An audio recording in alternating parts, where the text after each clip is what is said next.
Hey, thanks for making it to Veterans Info Tap. I'm glad you made it. Today I wanted to talk to you about the #1 claim for veterans with regard to disability compensation and all that good stuff. Now, the first thing that you need to realize to put things into perspective, according to the Pew Research Center, November 8th, 2023, they state that there are more than 18 million living veterans in the United States. Okay, so 18 million. There's other I guess, avenues that you can search with regard to the number of veterans. For example, there's a 2022 from USAAorg, and that states 16.2 million veterans. So it's somewhere between 16 and 18 million. So what I want to do is I'm going to share with you the #1 claimed condition, or the #1 thing that you should probably be focused on as a veteran with regard to your disability compensation with the Veterans Affairs. So here we go. Hit the thumbs up, subscribe, share with a friend, all that good stuff. I really appreciate it. The two asks are really, look, hit the thumbs up and let the video play. That's what gets this into the hands of the masses. Together, many hands make light work, right? So with that, thank you so much to all you subscribers and you members. I appreciate the members very much. If you want to support the channel in other ways, please consider being a member. It does help me to find you quicker in the comments. All right, so let's jump into this. Again, there's between maybe 16 to 18 million veterans in the U.S. Of that number, whatever that number really is, only about 27-ish, 28% of those veterans utilize the VA for disability compensation. So it's a small number of, not a super large number, right? We represent a smaller number in the big picture, right? So it's like 6% or so of the U.S. Has served as a veteran, or is now a veteran. So with that, a smaller percentage, right, is actually utilizing the VA for disability compensation. Now, let's jump into it. The #1 condition is typically going to be referenced as tinnitus. That's the ringing in the ears, okay? My version of the #1 thing that you should be focused on instead of what is the #1 item, right? I'll give you that in a second. But when it comes to tinnitus, it's known that that is a very claimed condition within the veteran sphere with regard to disability compensation. Here's the important piece. There are those proposed changes. Now, again, they're proposed, but most likely something will happen with the tinnitus rating. What is going to happen? Don't know. But the proposed rule change for tinnitus with regard to rating it is to eliminate it. So if you are a transitioning service member, a reservist, a National Guard member, a veteran who has tinnitus, you want to file for that sooner than later for the just in case factor that it really does get eliminated. I'm kind of in the middle. I think they're either going to eliminate it or they might reduce it to a 0 and just make it a 0% type of a claim.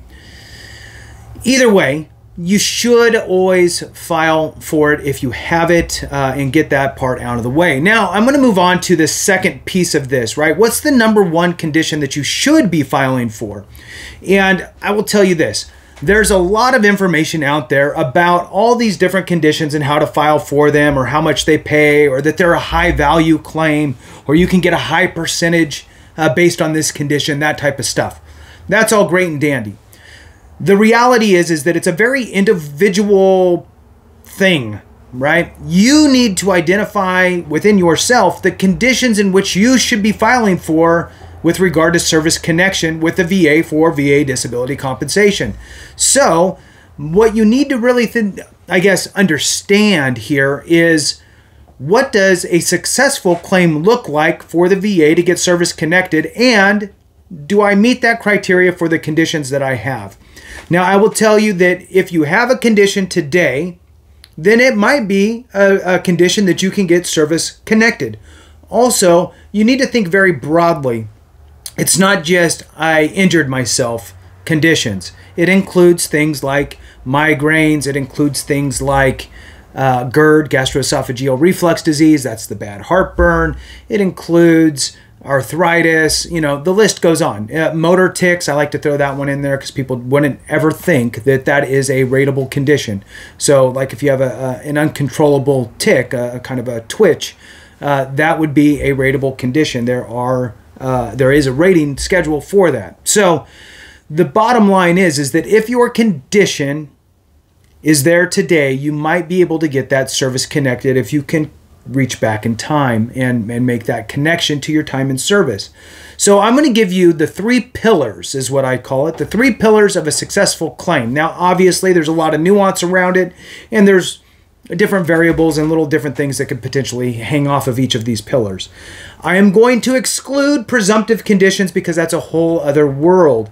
For a non-presumptive condition, here's the 3 pillars in my mind. Number 1 is you must have time in service. That time in service gives you a window of opportunity, right? Your entry date, your exit date gives you your time in service. You got to prove it to the VA, and you do that with your DD-214. Ideally, here you go, here's my DD-214, creating that window. So that's number 1. Number 2 is you must have a diagnosed condition that is chronic in nature or has some sort of residual effects. In other words, you are still dealing with whatever that is today. It's not that I dealt with it for a while and now it went away. I am still dealing with it itself or some sort of residual aspect of it, whatever it is. So your condition must be diagnosed. You need to go to a doctor. You can't just guess that you have X. You need to go to the doctor, get diagnosed, make sure that you have that. If they want to prescribe you something, great. Have them prescribe you that, whatever medication it is. Now you also have a prescription for whatever it is to show that you actually have this condition, right? So it's just kind of doubles down on validating the diagnosis. So now, and that creates evidence, right? So now, you'll have the medical records from your doctor. You'll have the diagnosis in there. You'll have the prescription, even from the pharmacy, the little printout with your name on it for whatever medication it is. Now you have that stuff as evidence. So that's the second pillar, right? The diagnosed condition that is chronic or ongoing, have some sort of residual effects. The third thing is a nexus, the link between the condition itself and your time in service. What the VA is not looking for here is they're not looking for solely, show me that the military caused this. For some reason, we think that that's what they're looking for. Even Stan agrees. So even though this is what we often think that the VA wants, is show me that the military caused this condition. Yes, there are certain situations in which, yes, that makes sense, right? You're rucking with a 120-pound pack, over and over again. You have some sort of a back condition. Of course, the military kind of caused that for that environment, right? Or you're a mechanic or you're a pilot or whatever, right? Cramped spaces, those types of things. But for the other conditions like migraines and gastroesophageal reflux disease, stands right, not literally next to me, but right on the other side of the wall. So there he is. So here we go with getting that in line. You need to make sure that you understand the connection, okay? And it can really be anything, any condition, as long as it manifested during your time in service. So as long as it manifested during your time in service, that's what you're looking for. Okay, you want to be able to show that it either manifested during your time in service or as a result of your time in service. That's really kind of the definition loosely of what the VA is really looking for. So if you do not have hard evidence that your condition manifested during your time in service, you need to manufacture it, okay? And what I mean by that is, let's say migraines or GERD, you're going to have to write a letter explaining why you didn't get anything documented while you were in. Well, those ones are pretty easy because you can self-medicate. There's over-the-counter medications that you could take for both of those. So you can explain that in your letter. You can get buddy statements that they attest to knowing that you suffered from those conditions or that condition during your time in service. If you have a spouse you were married to at the time, have them write a letter. Get a nexus letter from your doctor stating that it is at least likely, that's the minimum threshold, it is at least likely as not that that condition manifested or as a result of your time in service. Those are ways that you can manufacture the evidence needed to prove your nexus. All of that stuff combined helps you to file your claim. I'm here to tell you, you should absolutely file for everything that you should actually be service connected for.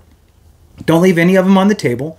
File for them, because every one counts in one way or another, whether it's helping stack up and get you closer to that 100%, or it's a condition that could potentially cause some sort of ill fate for you in the, let's say, high blood pressure. Let's say high blood pressure, then you pass away from a heart attack. Well, now your spouse, surviving spouse, would be able to file for dependency indemnity compensation fairly easily, because you were already service connected for high blood pressure. They would get that added to the death certificate as a contributing cause to the heart attack, thus leading to the death, and that would open the door for dependency indemnity compensation, which could pay out anywhere between $1,600 to over $3,000 a month, which is a great benefit that goes on. So with that, those are kind of my two versions of what's the number one thing that you should claim, or what's the number one thing that you should focus on. Thanks so much for watching. I appreciate you. Have a great one, and remember, if we don't take care of each other, something went wrong.